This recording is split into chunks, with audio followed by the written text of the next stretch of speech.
honestly, I hate to see that. Here's a guy throwing punches, nasty as hell, screaming and everything else when we're talking.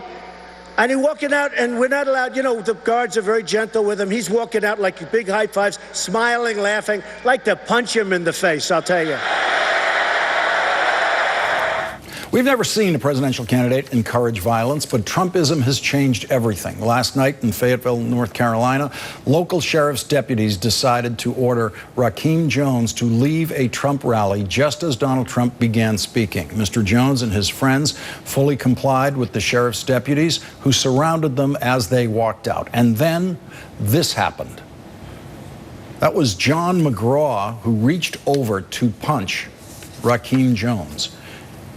Sheriff deputies treated John McGraw as just another happy Trump supporter and allowed him to go back to his seat while they threw Rakeem Jones to the floor and treated him like a criminal. The sheriff deputies then led Rakeem Jones out of the building, and no charges were filed until today, when video of what happened appeared on social media and television. Sheriff's deputies then arrested John McGraw and charged him with assault and battery and disorderly conduct.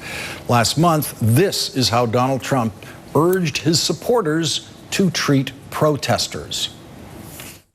Knock the crap out of him, would you? Seriously. Okay? Just knock the hell. I promise you, I will pay for the legal fees. I promise. I promise. John McGraw now knows what that promise was worth. He is spending the night in jail tonight, being held on only $2,500 bail, which he apparently cannot afford, and he's not getting a penny of help from Donald Trump. The Trump campaign issued a statement saying, quote, "We are not involved." Thanks to Inside Edition, we know exactly how proud John McGraw was of throwing that punch the night that he did it. A story that is sure to change under oath in a courtroom.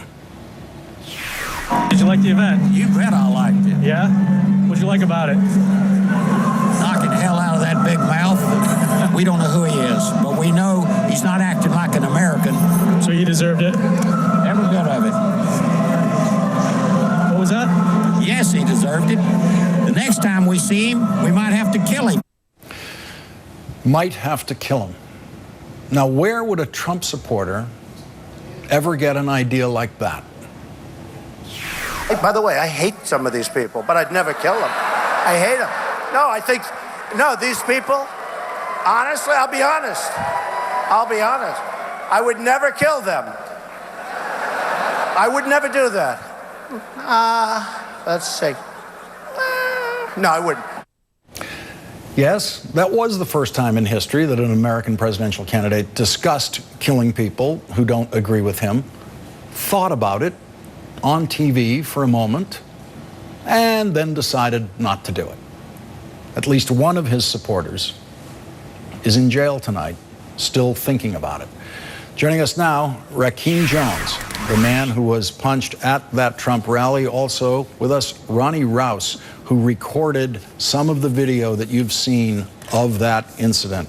Rakeem, could you take us from the beginning and tell us why the sheriff deputies decided you people had to leave the event? Well, first off, it was more a mixture of words between our group and a group of Trump supporters, and us being the first ones to, I guess, draw attention. It made it bigger than it actually was. And so on our way out, we getting heckled by the crowd, and Donald Trump himself was in, how can I put this? Encouraging. He was encouraging the crowd. He was encouraging the crowd to, you know, jeer and to encouraging the police to escort me out. And as I was being escorted out, you can see on the video I was hit. And Ronnie, were you walking behind Rakeem? I'm in front of him. I'm the one in the Carolina jersey, UNC jersey. Okay, and so what was your, did you feel or sense that kind of danger was present as you were walking up that aisle? Not at first. I mean, I'm a bigger guy. I'm 6'5". I'm not easily threatened by people. Especially when the police came, it was one of those times where you're like, okay, let's just go along with this. We kind of expected this to happen, and we're not going to bother fighting this. Let's just go and peacefully exit. And the next thing I know, they have Rakim on the ground, you know? And it's just crazy because all these police were around him while he was struck. And they're throwing him on the ground and telling the guy to go have a seat. And Ronnie, when you say they're telling the guy to go have a seat, they knew, it sounds to me what you're saying is they knew that's the guy who threw the punch. There was an officer behind us, one beside us, and at least 6 in front of us. They were escorting us out. And after Rakim got struck, they told the guy to sit down, and they threw Rakim on the ground. And you would think Rakim was the one who threw the first punch, you know. And we were reading an article earlier, they were saying that he may have fell up the steps, or he may have tripped. In so many words. The steps lead to a top of a pavilion where it's flat. We were on the flat part. There's nothing to trip up after they hip tossed him. And Rakim, the guy who threw the punch at you is now behind bars, but we heard him say on video, without any reluctance, after that event, talking to Inside Edition, that maybe next time he would have to kill you. What is it like for you to hear somebody like that saying something like that? It's kind of scary, seeing as I have a family who's out here, and I feel for more of their safety than my own. And Ronnie, when you see that guy talking on the video, that's a glimpse inside Trump supporters that we haven't seen before. That kind of candid comment about the whole thing and how glad he was to have done it. Does that surprise you, or when you were there and you're in a crowd like that and you're wondering what people think? If someone came along and told you that, is that beyond what you imagine some of these people might be thinking? No. The main thing I was shocked about, I said in previous interviews, is that where we live at is Fort Bragg. That's next to us. It's the biggest military installation in the United States. We're a very diverse, cultured city.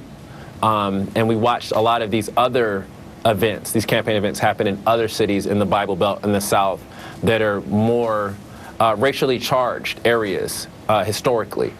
And we knew it wasn't going to happen in Fayetteville. And we went to spectate, and it happened to us in front of law enforcement. And I felt like we took 3 steps back. It was the first time I was embarrassed to tell people I was from Fayetteville.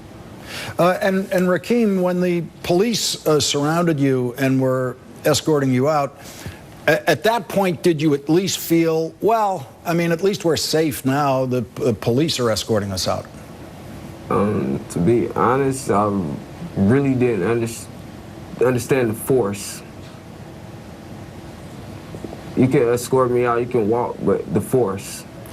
They were en masse. It was 10, 12 officers walking us out. We felt like we were a presidential candidate. That's what you would think. You would think we were the candidate getting walked out of the Crown Coliseum. Rakim Jones, I'm very sorry this happened to you. Thank you very much for joining us tonight. Ronnie Rouse, thank you for capturing that video and making it available. Thank you both. Really appreciate it. Thank you. Thank you. Up next.